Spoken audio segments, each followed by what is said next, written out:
Good afternoon, everyone. So once again, we are here with another webinar for all of you in the DSB family. With us today, we have a very important guest, Mr.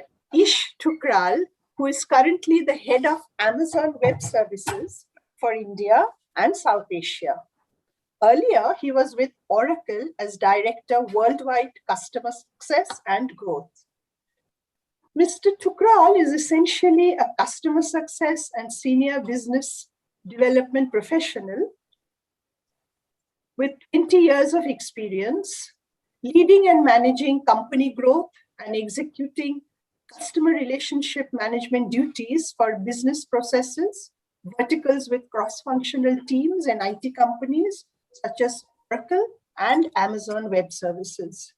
He has strengthened, turned around, and scaled up the business and product vertical performances by conceptualizing and implementing strategic agendas aimed at enhanced market share, revenue maximization, and customer success. Mr. Thukral has demonstrated management leadership by developing actionable strategies and roadmaps, effective coordination and communication with stakeholders and leaders, and empowering team members towards achievement of both individual as well as team goals. In his own words, I'm quoting now, "I believe what has contributed to my success is my passion for getting things done, trying out new ideas, hiring right, taking risks, and being accountable. I believe in building strong relationships, and I'm always in the quest for learning about something new." So I will not take any more of your time. Over to you, Mr. Thukral. Thank you so much. Thank you, ma'am. Thanks for that nice introduction. I appreciate, and thank you, Delhi School of Business, for the opportunity for having me, to talk to the new batch. And this is definitely not the first time that I've done this. Yes, but definitely for the first time I'm doing it virtually. I've been to the campus a number of times. I've spoken to a lot of people, both from the faculty team and the students in the past. In fact, I was extensively involved in the hiring, process at Oracle, where I spent 13 years, built the whole campus hire program, those interns. The journey from being an intern to a full-time hire and then actually growing within the company. There are a lot of lot of success stories. And with some of them, I'm still in touch despite making the move. So I really appreciate the time. I'm not big on PPTs, but I thought I'll create one today. And please excuse me if you don't find it up to the mark. It's a very basic thing. We're not big on PPTs these days. It's more of having an open dialogue. Is that okay for me to jump in straight away, or? Yes, please go ahead, sir. The way you think. Cool, sounds good. Yeah, I was actually hoping to, to hear from the students as to what is their expectation from the session. What is it that, they're looking at learning? So what I would want to do is, rather than me just going on with, slide after slide, I would rather take a pause and ask, really students what their expectation is. What do they want to take out of this, right? And answer those questions, right? But real quick, starting with my intro, right? I had a very humble beginning. Started at the lowest possible level in terms of the getting into sales. But one thing I understood really quickly in my career was when I was doing my those NIT days and software development learning, did a couple of internships. I realized software development is not something for me. I'd rather be on the business side of things, get into business development, sales. My first real IT break was with a company called Ingram Micro. They're the world's largest IT distributors. I spent a number of years there being in sales, then got into product management, managed the entire India geography back then. And then when I saw the industry switch which was, from hardware to, and hardware market the way it was going, didn't want to be there for long. And that is when I made the switch to Oracle. And for the most part of my career, I spent there in various different roles. I had great experience setting up new teams, hiring a lot of people, grooming them, training them, spending a number of years in building, geographies, territories, growing the business, a lot of that. One thing that really added to the growth was I never said no to anything. If I really felt passionate about something, that I said, yeah, I'll take that task and go with it. And therefore, I also had a little bit of high risk appetite, and that is something that worked for me. So anyway, I was hoping to spend the next 40 minutes or so on few things that I thought I'll share from my experience. Not just in terms of what I feel is, what business education could bring value to you, some of my own personal learnings, I've put them, or I'm going to share those as recommendations as well. Experience working with, or collaborating with with DSP also has been great. I'll share some of those thoughts. But let me take a pause there and ask people on the call, right? Why did they choose? What made you pick a particular program? Even this school. What was the thought process behind it? And then I'll jump in if that is okay. Anybody can just put it in chat right now if you want to respond, like we do every time. Go ahead, please. Yeah, and if somebody could help me read out the chat as well, I'm sorry, I don't think I'll do it. Yeah, we're just waiting for them to write. I think they're putting their thoughts together. Sure.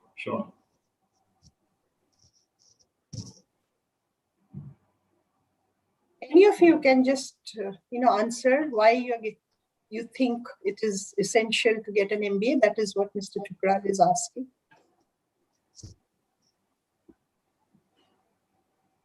Siddharth, are they able to write on chat? Yes, ma'am, they can. Because we still haven't got anybody responding. So okay, we start receiving. Yes, we've started getting it, sir. So we have Ikta saying to improve my skills, which I think I'm lacking, to manage at operational level. And then we have Somil Garg who says better career opportunities. And we have Bhavyata who says better placements and exposure. And Madhuranti who says, I always wanted to be the soul of the organization, getting myself into HR. So MBA degree can help me to shape up. Juhi says to be able to understand how to do business. So these are the various responses we have got, sir. Well, yeah, I mean, there could be a million reasons out there, but I thought maybe pick top 4 or 5, spend some time on it. Like I said, it's not really, I'm not really big on presentations, so it's just going to go with it, right? I thought you could take a lot from spending next 2 years, on both professional growth, your individual personal growth, also making a lot of friends. But I thought these 5 things, really getting a business understanding to a level where the moment you get into your first job, of course, you get an understanding quite a bit of it, right? When you run through, spend 2 years on the campus. But it's really about theoretical learning that you've put in, and when you hit the ground running, then it's a different world out there. And of course, one of you said better job prospects, so no question there. I think it also gives you a lot of exposure, to a bunch of things that I'm going to talk about. It opens doors to build the network. I've got some thoughts there, some recommendations, which I believe will benefit you. And of course, some of you might decide not to, get into a 9-to-5 kind of a scenario. Whether it's not 9 to 5 really, but some of you might want to go ahead and explore your own business opportunities, get into a startup, and those are some of the things. So what really any business education brings to the table for you is really opening the doors in terms of understanding the multiple, aspects of the business. Unless you really, take the practical knowledge, right? It is of no use. That's my first recommendation. I mean, so how do you look at every process of the company from different angles? If you have a product, how does what does sales do with it? How does marketing look at it? What are critical areas for the finance team? How HR supports at the end of the day for that product to be successful, right? Which is maybe hiring right people, building the right, policies within the company which keeps the employees motivated. So the whole 360-degree view of business is what really opens the road. Of course, some of you would get into certain set of specializations, and the other recommendation I have is if you're really clear on what you want to do on day one, that is perfect. If you've decided on HR, just stick to it. You might hit some roadblocks. You might not get the dream job on day one, but if you stick to what you want to do from long-term perspective, just hang in there, right? You will find those opportunities. The other important thing that to always keep in mind is put yourself in customers' shoes always when you look at the product, when you look at a certain aspect of the business. Whatever you're doing when you get that job does that make sense for the customer? Even while you're getting into various activities, building a project, understanding these concepts, always look at it from customers' viewpoint, because at the end of the day, if you don't have customers, you don't have a successful business. If your customers are not happy, then also you don't have a successful business. You could crack in a few customers, you could have few deals, but at the end of the day, it's really about growing them and keeping them. Also, I think it brings a lot of forward thinking. It really puts you ahead of the curve compared to someone else in the market. What I really mean by that is not just getting an understanding of the company. It opens doors in terms of getting an understanding of what's happening within that industry, what's happening, some of the competition that exists in a particular industry. You look at the whole business understanding from a wide variety of things, and that's what really contributes, to your growth and the longevity, your long-term plan, as far as your professional growth is concerned. Of course, it opens a lot of doors, but at the same time, the whole recruitment process hits you really fast. These years will go by in a flash, and certainly you'll find yourself studying a lot about companies that are coming to campus, understanding their business, understanding what domains they're successful in, what are the challenges, preparing for all of that. And in my opinion, it's never a last-minute exercise. So, the role that you define for yourself, where you're going to be over the next 40, 50 years of your career, start learning about some of that very early in the cycle, and I think that will help you. The other thing is the whole hiring process. It's not just about your communication skills, some of the things that I mentioned on the slide. It's also about your IQ and emotional quotient as well. A lot of companies these days are looking at employees, which are very collaborative, while they're hiring you for a particular role at that given point. But a lot of companies look at, can you fit into any dynamics of the business tomorrow? And that works great for the company. That works great for you as well, because today you might say, I want to be a sales guy, but a few years down the road, you don't want to take the whole stress or whatever comes with it, and you say you want to switch to a marketing role or something else. Then some of these companies would have looked at all those skills, basically how flexible you are. Of course, the program opens multiple doors without a question. Again, what I would recommend is think about what you want to do over the next 40 years and then make the right choice. The good thing is you guys are probably the generation which has access to information with a click of a button, right? Everything is out there. While it will be a lot of reading, but think about what you want to do, because if you don't find yourself in the right space, you'll never be happy with what you're doing. So it's really important to spend next few months or years, if you will, understanding or asking yourself where the heart belongs, right? Of course, you become recruiter's favorite, like I've pointed out. The whole program gives you wearing different hats, puts a critical thought process also for processes from different dynamics that are thrown at you. You're expected to be problem solvers, of course. When you get into any job, then it's not about just doing your bit, because if you're doing everything for the customer, then always ask this question to yourself: what is that you bring to the table? What is it that will help your customer? It could be a small thing, a small task at your end, but it could go a long way when it comes to customer satisfaction. Some of the skills, of course, require you to spend a lot of time, energy, resources, right? Reading quite a bit.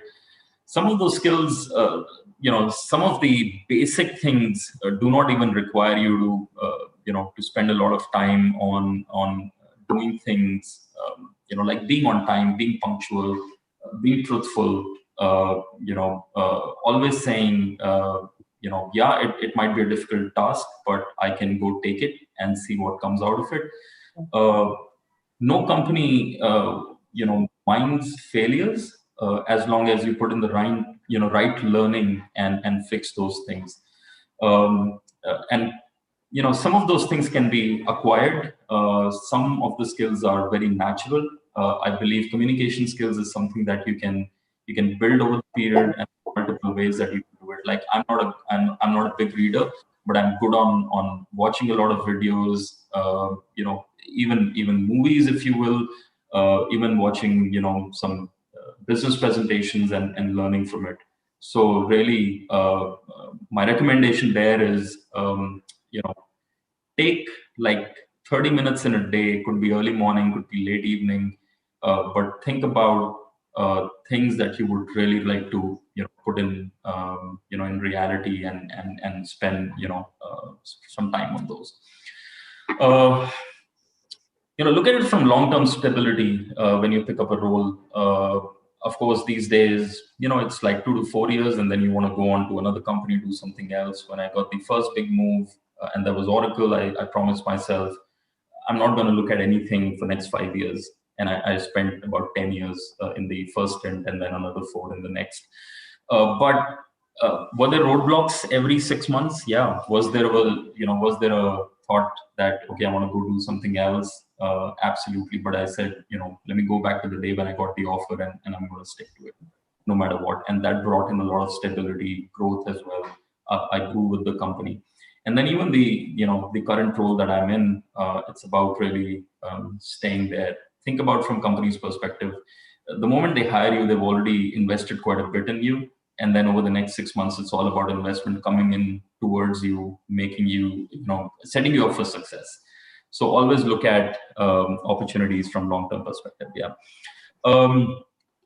Obviously, it goes without saying the program gives you those immediate internship opportunities. You'll see a lot of companies coming to campus. You'll see a lot of companies really interested in hiring you. Again, it's okay to say no if you don't like a particular role, if you don't like a particular organization for whatever reason, rather than just saying, okay, you know what, I just need the first job and I'll move in and spend next few years really struggling there. At the same time, it's a judgment call. That first break could go a long way for you. So what I'm saying is, even if you make that decision, just stick to that decision for a few years and just don't hop unnecessarily. Industry visits, you'll get to spend a lot of time with the experts, people who've been there, done that, who've failed over and over and been successful, learned the skills over the years, right? Go ask them questions, ask them tough questions. There's no stupid question, right? Learn from their experience. That's the easiest thing that you can do. I think the program would also teach you how to get things done, the way you want. Of course, if that's the right approach. With your peer group, you could build a lot of negotiation skills for yourself. And every opportunity, every role, every company that you pick up, right from day one, it's all about negotiation, right? Sometimes it's about getting the right offer for right money for right role. Sometimes it's about once you get the job, then it's about getting or putting across your point in a way that you're still being collaborative, you're still being productive within the company, and that's what I'm referring to when it comes to negotiation skills. And of course, the degree itself is a big benchmark, right? You've put in a lot of effort to come to a point where you've got yourself in a program. You're going to spend next few years learning through the whole thing, and the most natural outcome of that is you getting a degree. Nobody can take that from you but yourself. So stay focused for the next few years. This is the most important thing that I believe has worked for me as well. It does not come naturally to all of us. It never came naturally to me as well. I was an introvert kind of a guy through the years, initially during my education, and then I think I'm somewhere between an extrovert and an ambivert. So it really depends on what situation I'm in. But networking is something that goes a long way. You have the biggest advantage of the alumni group itself, right? So I don't know how many of you actually go back to the to the previous year's graduates, connect with them, ask them questions, what helped them, what did not, what were the challenges. But if you haven't, I would recommend again, stay in touch with those guys, build your network with your seniors. And look at the batch that you have today, right? All of you over the next few years are going to be leaders in your own way, working with different companies, and those connections they go a long way. The bond that you'll build today will stay for life, and all of you will be successful. So using that network, not just to your advantage, but also to help others, support others when they need it, I think that goes a long way. Of course, your gurus, right? They spend a lot of time, energy with you. They've been there, they've done that, they've seen the world, and their network itself is something which is very, which could be very precious. Other way to do it is, use recruiting events as network building opportunities. I've had, over the last few years, I would have interviewed as a group and individual about 5,000 students, if not more, right? And some of those have stayed in touch despite not taking the opportunity or we not hiring them. They've stayed in touch and they're doing different things today. But it all comes along in the long run. So it's a very small world out there. I'm sure all of you know social media, the power of it, but a lot of you would be on Instagram and Facebook and whatnot. But if you're not on LinkedIn, please start today. It's a great tool. I follow it to the core. I spend a number of hours every day, looking at where the world is moving, what some of the companies are doing, what kind of acquisitions are happening, companies going public, new products coming out, what some of my peer group is doing, and it's a great way to stay connected in the professional world. I have about 25,000 connections on LinkedIn, which is not great. I'm still gonna go for at least 50, unless the tool pushes me out. But yeah, I would say start today if you have. And build your own profile. Add in some of the things that you like. Share your experiences if you can. It could be a written form, a video, or whatever. Follow the companies that you aspire to be in, your dream companies. Follow the leaders in those companies. See what their thought process is, and learn from their experience. Right, that'll go a long way. This is something that has worked really wonders for me. And like I said, it's not a skill that you really need to build on. It just you just got to start someday and continue to do it. Yeah. So before I actually jump into the Q&A, I mean, some of the things I really want to point out is the experience I've had with uh, with the campus, with the school, right? And I really want to call out Faraz. I hope you don't mind putting me on the spot. He has done a great job staying in touch. Continuous follow-up, rigorous follow-up to say, when's the next event coming up? What are we doing there? And how the whole thing can be supported.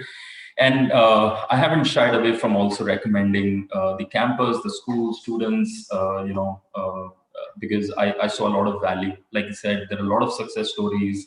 I won't go on to individual ones, but the first batch that we hired, and I said this to everybody, that was one of the best lots that we hired from the school, right? And all of those guys are very, very successful in their own way. Um, uh, the longevity of interns, I mean, the number, I think on an average, they spend about 3 to 4 years. They started with interns, a lot of them actually got into, permanent hire roles. They started into business development. Some of them moved into sales. And, each of them brought in the customer first sort of an aspect. What's in it for the customer? How can they help the customer? How can they grow the business? And that's some of the feedback that I've always carried with me, and I'll not shy away from any opportunity to recommend the same to others as well. So yeah, let me take a pause there and see if any questions, thoughts, if you think that makes sense. If you have any specific questions about me or the role or the journey, I'd be more than happy answering those. Sir, may we stop the video, the sharing of the screen? If you have nothing more slides, then we can see a few more people. Yeah, sure. There you go. Sure. Thanks. Okay, guys. So here is an opportunity for you. You can shoot, like I told you earlier during our interaction in class, that Mr. Chukral has very kindly offered to be here and take any kind of questions you need. So please go ahead, put your questions, and he's there to answer. Any doubts you have, anything you want to know. Ma'am, we have already received one question, and that is with Miss Aditi. And the question is, what do you expect from a student while recruiting them? It's not a. I mean, it's a great question. It is not an individual answer. A recruitment process with every company is very unique to that company. What I've seen in Ingram was very different than what I saw at Oracle, and Amazon has a very different thought process. So it's not about me making the decision. It's about what the entire panel thinks of you, right? And then it would depend on a particular role, particular geography that we're hiring, particular responsibility that the team is hiring for. But like I said, for the most part, there are certain things that you can bring to the table. If the role demands you to have good communication skills, if the role demands you to have more customer-centric behavior, or if it's a software development role, for example, then you probably are expected to bring those skills, right? If it's an HR role, then your specialization there and understanding there would help. So it's not about what I think of it. It's about following the right process. And every hiring is about typically about 7 to 8 rounds, including end to end. So each area becomes really critical. But like I said, the best you can do is prepare in terms of what role, what company you're going for, and preparation is never enough. Also, learn from your network. When they took the job, when they went to that company, what was their experience? Like I said, being punctual, being truthful always goes a long way. So we have more questions on networking. So they're asking you to share any tips that you think are relevant to build the networking over LinkedIn. Yeah, LinkedIn specifically, like I said, it's very, very effective. You'll see millions of people are out there. Every company is out there. All the open positions get listed on LinkedIn globally. there is a lot of industry knowledge that gets shared, and a lot of it, I mean, most of it is available for free, right? Unless you really want to expand the network, go for a premium, module or whatever. But a lot of it is really about spending, few hours every day reading through that thing. But as far as networking is concerned, simple immediate thing is, follow people that interest you, right? Follow companies that are of interest to you, and connect with people, within those companies. Um, like I said, you could build your own network by sharing a lot of thoughts, putting in a lot of things that you believe in, some of the experiences that you will take over the next 2 years. It could be a small extracurricular activity, but gave you a good learning in terms of either team collaboration, negotiation skills, or anything. Put in that thought on LinkedIn, and you'll see, people also reaching out to you and connecting with you. So there are multiple things. There are a lot of groups that are out there on LinkedIn. There are business groups. There are industry-focused groups. Even some of the personal things that you believe in, those groups are there as well. You could join those groups, join some of the online discussions, forums, share your thoughts there. I mean, I can go on and on. There are so many things that you can do. But if you could, the bare minimum that you can do is be on LinkedIn and spend like an hour a day at least, going through it and see what's happening. That's very nice feedback, sir. Okay, another student we have here is saying, does a company look for more of skills or experience while recruiting? I think it's a mix of both. When I've always looked at hiring, I've always looked at a good balance between the skill, attitude, and the experience. But in a lot of cases, I'll be honest, I've gone ahead and hired somebody just for the right attitude, and they might not having the relevant experience or the skill set. But when they came in, the attitude towards going and getting things done was something that that had 10 on 10 rather than me focusing on what they haven't done, right? I have gone and hired people from totally different industries. They had never done IT sales in the past. I mean, I've gone and hired people who were with banks or insurance companies. I always experimented with 10% of my hiring,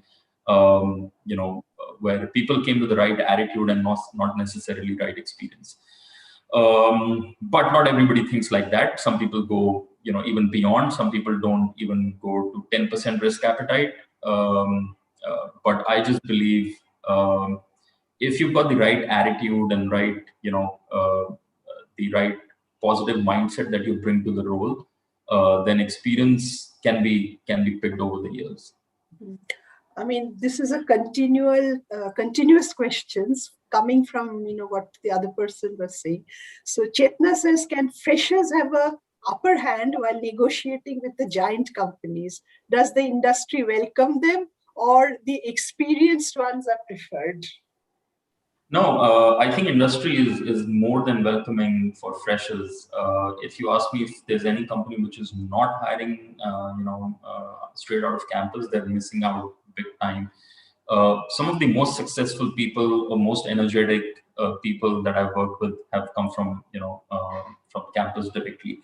Some of them have stayed over the years, more than a decade, and been successful in every role that they picked, grew with the company. And there's a lot of investment that freshers also made in the company. It's not just a one-way street, right? So every business contact that I talk to, even during when I'm interviewing with companies, I always proudly bring up the whole campus hire dynamics, the whole plan. With two thoughts. One, it might help me get that job done or get the role. The other is, even if not, then the hiring team should understand the value of what campus hiring brings to the table. But come on, there are of course certain roles which requires a lot of experience. You would want to apply for a CEO's role tomorrow, but and I know how that will go. But anyway, there are certain roles which would require you to again would have spent at least 5 years doing something, so that is where experienced people would come in handy. But I think it's a good mix that companies are looking at today. So we have an interesting question from a colleague of ours, Dr. Sharad Gupta, who teaches marketing. And he has said, how should a new student study in Pgdm first year and second year? I thought, Professor, you would know that already, no? Probably he's asking for the industry perspective in this. That's what he's asking. Yeah, I think I wouldn't differentiate between year 1 and year 2. I mean, of course, year 1 is a lot about getting your confidence in, getting used to the campus, to the environment. Suddenly, you're out of your comfort zone and you're thrown into a new environment altogether. I think, and I hope I won't get bashed for saying that, but our education system till school level is like a cocoon. It has nothing to do with your college education, and suddenly when you're thrown into a B school, it's a different world. And then when you go into your first job, it's again a different world. So I don't see the connection in all. But one thing, if I could say, is focus. I mean, academics is one thing, but if you could focus on learning the skills, getting the practical knowledge, going beyond the bookish knowledge, I think that will go a long way with you. It could be over the weekend doing a small job. Doing picking up a small task or something, even if it doesn't pay you. It could be a weekend business for you. Could be very, very small thing, just go give it a shot, and that practical knowledge will go a long way, rather than just the bookish knowledge. My first job for 6 months, I didn't make any money. I just did it for free, literally, because I wanted the certificate, the internship, the exposure, taking a bus from my home every day in the morning and coming back in the evening. That itself was quite a learning. But yeah, you could try that. It doesn't it doesn't ask for much. Only thing is your time and effort there. Okay, we have now an ethical question coming. Should a person be committed to a single company, or should they change fields to gain experience? Yeah, see, I mean, I would say that till the time you're on board, right, till the time you're working with a particular company, just give you 100% every day. Because the day you're not giving you 100%, that means something is missing, and you've got to find out what is missing. So even if you spend a year or 10 years in the company, every day when you get up and you feel that motivation to go there and do the task over and over again and still be motivated about it, that tells you something, right? It might mean maybe less money, might mean lesser benefits as compared to some of your peers or other company that might offer you. But as long as it gives you that satisfaction and keeps you happy, I think give you 100%, stay committed to it. Having said this, there's no harm in switching roles, switching companies for the right growth, for the right role. Sometimes people switch purely because of the kind of environment that a particular company offers, and I've seen people switching for lesser money because the company offers great working environment, great work-life balance, a lot of benefits. So yeah, it's a judgment call at the end of the day. On the other hand, for some people, money is the only motivation. They don't care, what any organization brings to the table, as long as they're getting paid a lot.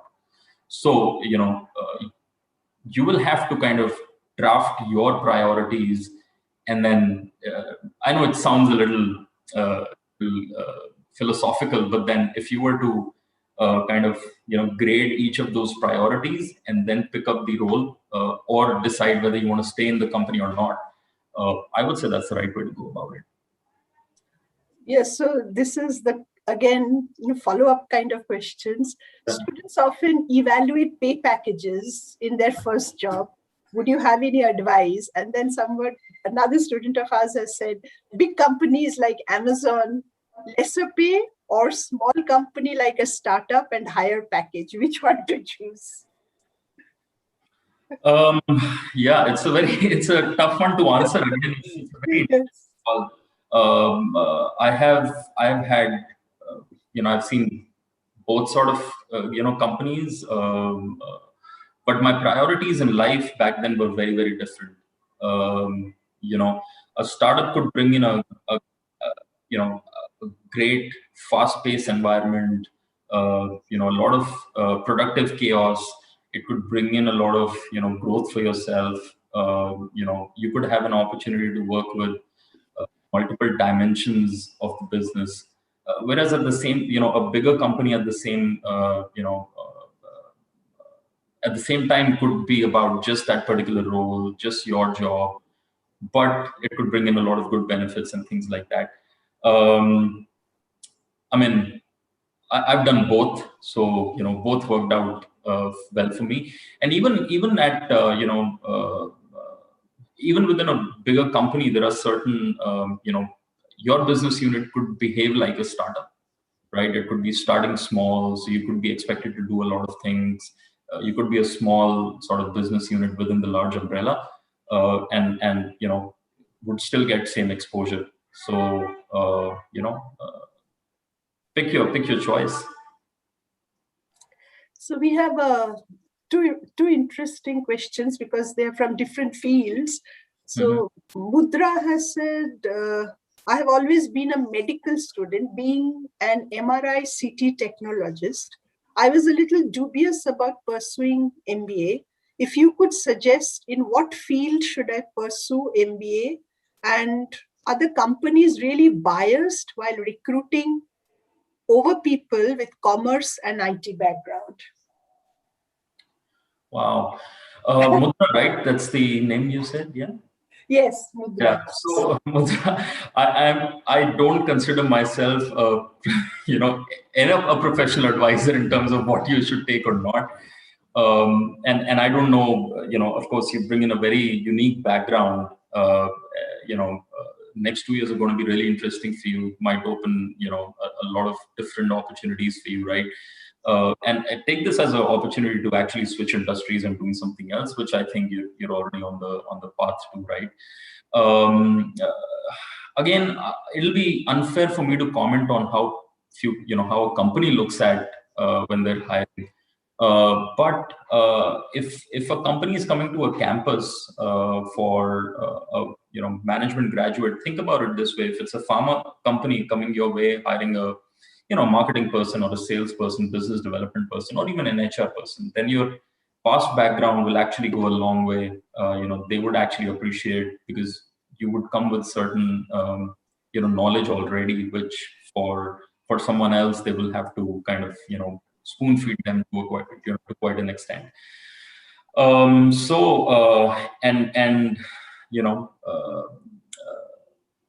Whether we like it or not, sometimes it's about being at the right place at the right time. And you'll see a lot of such experiences. Ask your parents, ask your friends. I've had a lot of experiences where destiny had it for me, and I was there where I was. But yeah, your past experience, in my mind, none of the experience would ever go waste, no matter how good or bad you thought of that experience at that time. And you coming from medical background, I think that will be valuable to a lot of companies.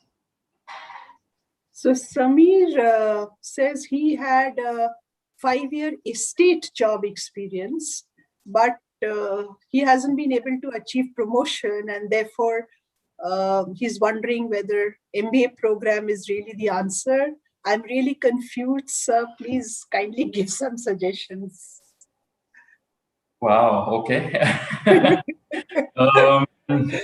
know I'm making your life tough today, but no, promotion and growth and everything, it's a very common subject for every manager, leader, every individual out there. It's not something new.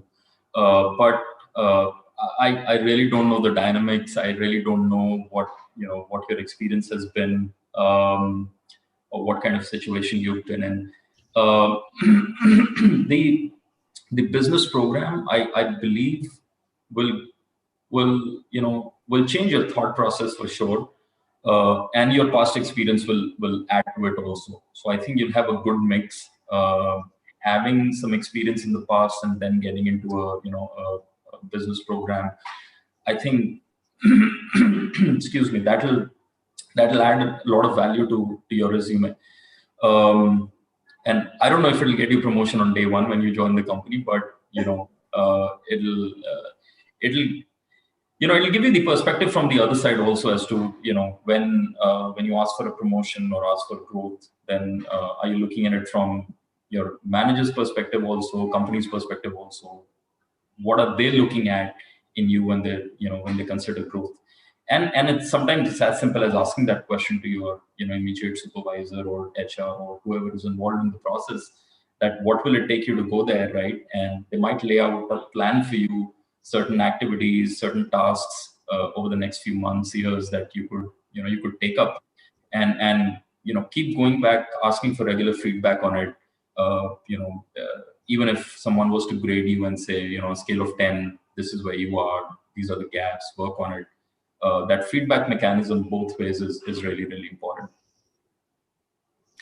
So we have Madhuranti who says, even after being flexible in work field, what should a particular area where we should choose to be rigid for being successful? What is that one area where you should be rigid, whereas you can be flexible in everything else? Yeah. Ethics, your commitment to the task, your truthfulness to your peers, customers, your partners, punctuality, if you will. Like I said, it does not require any skill. Walking into a meeting 2 minutes before when it starts, or apologizing if you're late. Never give up on those. And like I said, not everything that you're going to do over the next few years you'll be successful at. There'll be failures. Raise the hand and say, I failed at it, but this is what I learned. I'll fix the mistake in the future. And also raise your hand and say, yeah, I made that mistake, and because of which we failed at something, and it's okay. Okay, Diksha wants to know, what is the utmost important skill required to crack the interview besides communication? Yeah, there isn't one. There are multiple things, right? And communication is not just about command on language. It's also about how you communicate, how good listener you are, how you're able to articulate and put numbers into perspective and share. But apart from that, I think the right attitude. Sometimes it's just about putting the smile on and face the tough question during the interview process. Like I said, no matter how much you prepare, there'll still be few things that you won't have an answer to, and be honest there also, instead of trying to sort of build a story around a question that you don't know an answer to. Just be truthful and say, yeah, I don't know, and I'm happy to either learn it or come back to you with the right answer.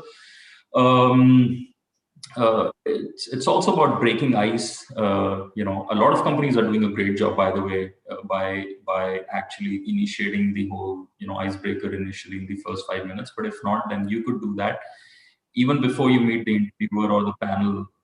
If you know about them, you could spend some time looking at their LinkedIn profiles, what they've done, what kind of roles they've done. Again, there are thousands of things that you could keep in mind. So there's no one particular thing. And like I said, sometimes, right place, right time. And I'm a strong believer of that as well, apart from all the things that I said. So you've been very kind to tell us that, you have recruited from DSB and you had a good experience. And Aditi wants to know, could you share your experience with DSB? Specifically, I mean, this is close to their heart because they're just entering, and naturally they want to know whether they've made the right choice, or, yeah, I mean, so what do you think? Because you hire across IIMs as well as, from schools like us. So what do you think matters? I think you guys do a great job by focusing on only certain number of students every year and not growing to thousands and then going all over the place, right? So the focus I think the faculty team brings to what the current batch is 100 people, I believe. 120, and we are going up to 180 now. Yeah. Right. So that's still a very focused number as compared to some of the other these schools out there, right? So that itself tells you a lot. That focusing on those number of students could be really valuable. My experience, like I said, I've had good experience always. So much so, I think the first batch that we brought in, I think we hired all 8 or 9 that had come. In fact, some of us were really, there was a lot of conversation internally that who will take which person in their team, and that was a great sign as well. I remember a couple of them had done some, entrepreneurial sort of stint in their during their education. I think one of the guys had built a mobile app for something with 3 of his peers. We had a million questions for him because we thought he was fooling around, but he did walk us through the whole thing, and that particular experience also was great.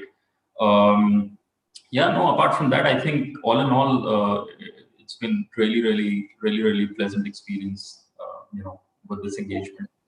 Thank you so much. So Ridhima is asking, how has the pandemic affected recruitment? Has it become more challenging for the candidate to get the job? I was hired in the middle of the pandemic. It was a great experience with Amazon, of course. But no, I think one thing the whole thing taught us is to, really quickly how as humans we can pivot to something else, to build something overnight, literally, change processes, whatnot.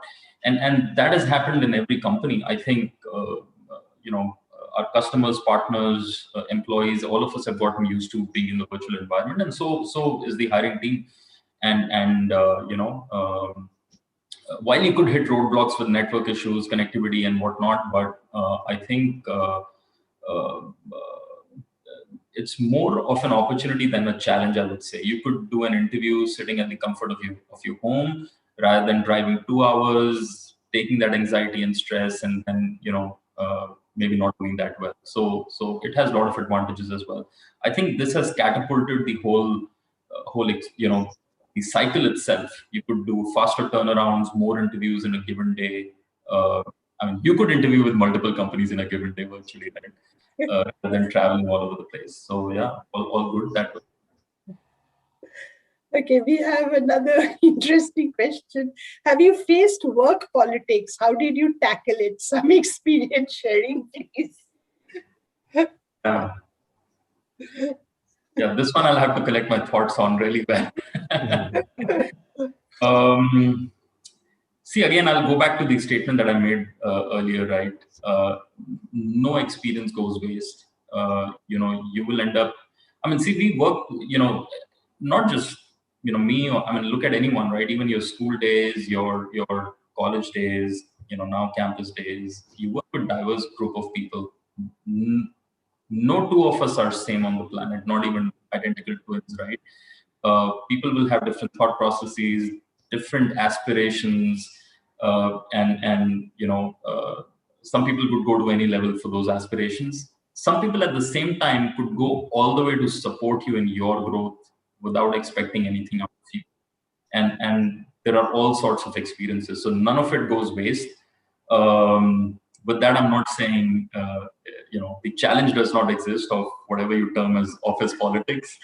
It could be a difference of opinion that some of us go very extreme and say, it's politics, but no 2 people think alike. So at Amazon, there's a great leadership principle, which is disagree and commit, which means I might not agree with, I might not agree with your thought process or the project that you want to take, but I'm putting my commitment in there, and then we'll see how it goes.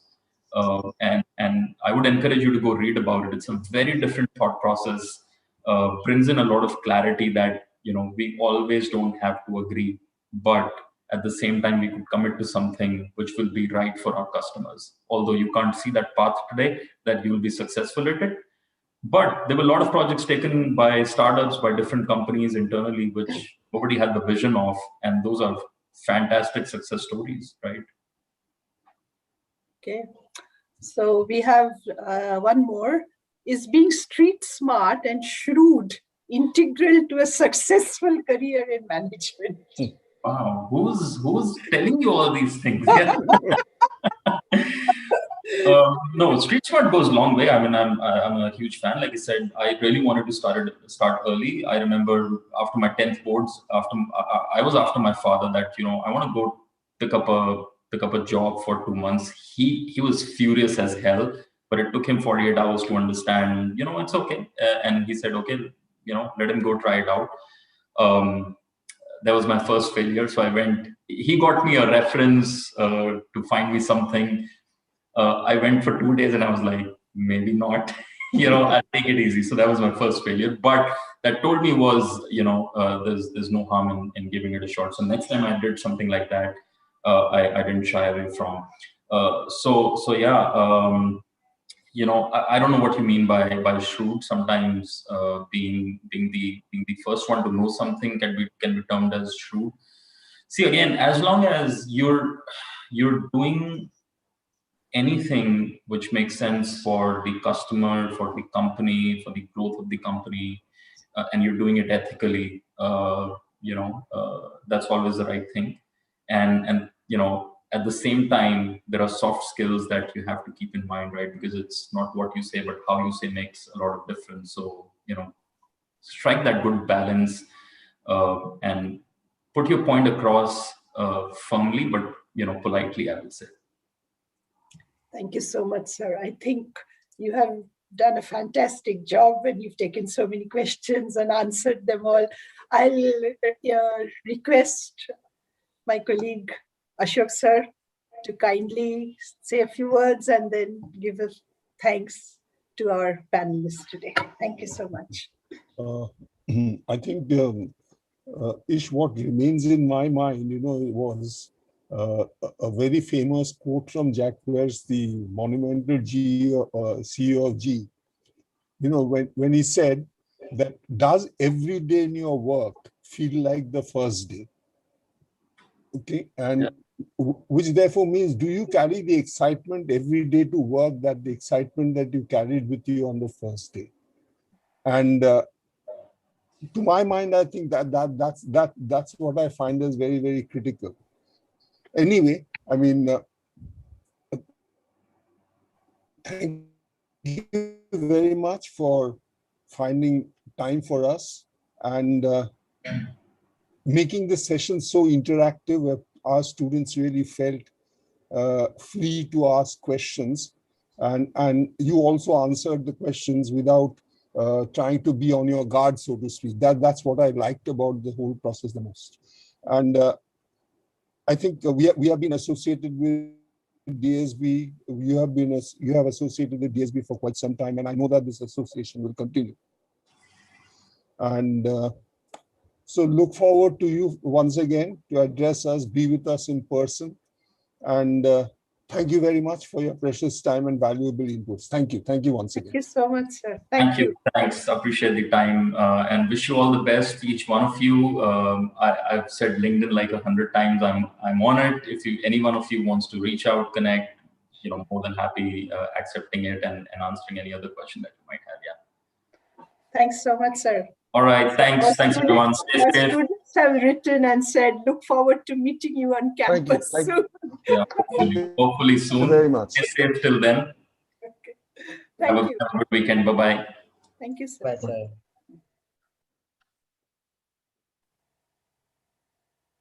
Okay. Time to leave.